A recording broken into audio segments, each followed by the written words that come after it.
Let's start with the chapter sets. Look at the examples given below. Number 1. A, E, I, O, U. Number 2. Happy, sad, angry, anxious, sad. Example number 3.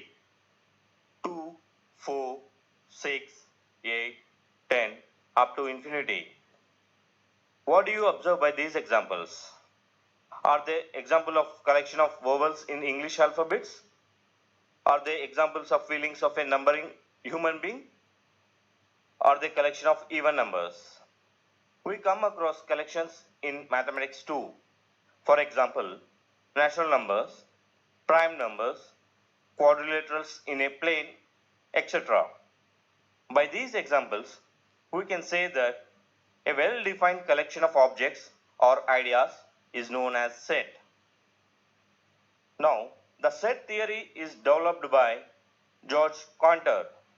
In this chapter, we'll learn about sets. We can get a question that what is well defined. Well defined means number 1.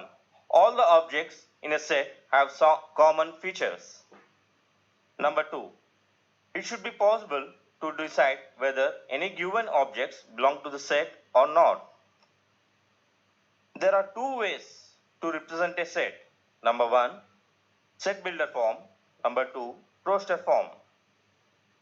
Now let us define set builder form.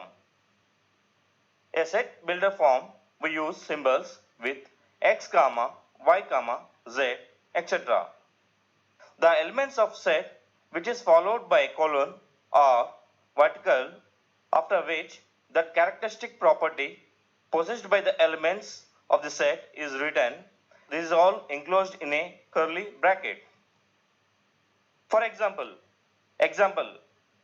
C equal to set of x such that x is a prime less than 13, or C equal to set of x such that x is a prime less than 13.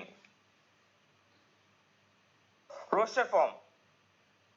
Listing down all the elements separated by commas within curly bracket. Example, V equal to set of A, E, I, O, U. The order of which elements are listed is immaterial. Now let us start exercise 2.1. Question number 1. Which of the following are sets? Justify your answer. The collection of all the months of a year beginning with the letter J. Answer.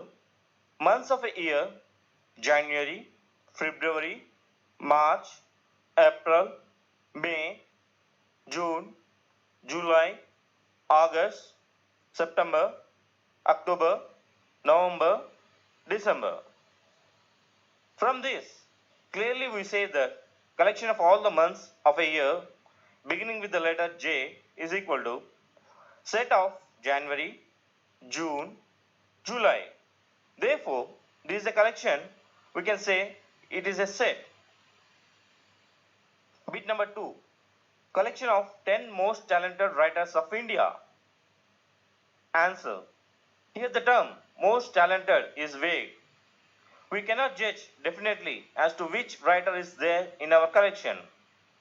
So this collection is not well defined. Hence the collection of 10 most talented writers of India is not a set. Bit number 3. A term of 11 best cricket batsmen of the world.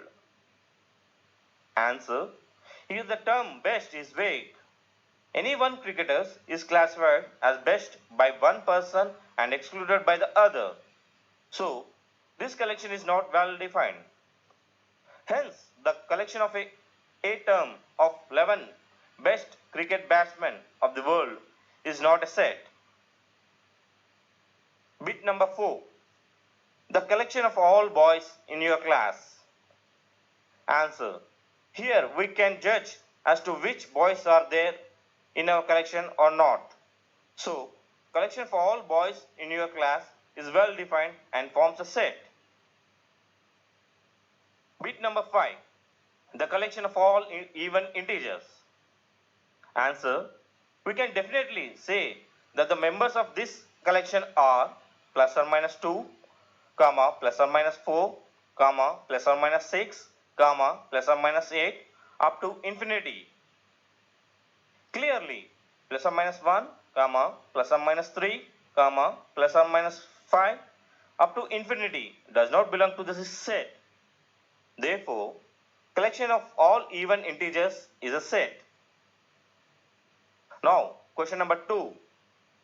If set A is 0, 2, 4, 6 and B set 3, 5, Z and C set P, Q, R, then fill the appropriate symbol belongs to or does not belongs to in the blanks. Note, an object belonging to set is known as element of the set. Bit 1, 0 dash A. Answer, 0 is present in set A, therefore 0 belongs to A. Bit 2, 3 dash C. Answer, 3 is not present in set C, therefore C does not belongs to C. Bit number 3, 4 dash B. Answer, 4 is not an element of set B, therefore 4 does not belongs to B. Bit number 4, 8 blank A. Answer, 8 is not present in set A, therefore 8 does not belongs to A. Bit 5, P blank C. Answer, P belongs to the set C, therefore P belongs to C. Bit 6, 7 blank B. Answer, 7 belongs to the set B, therefore 7 belongs to B.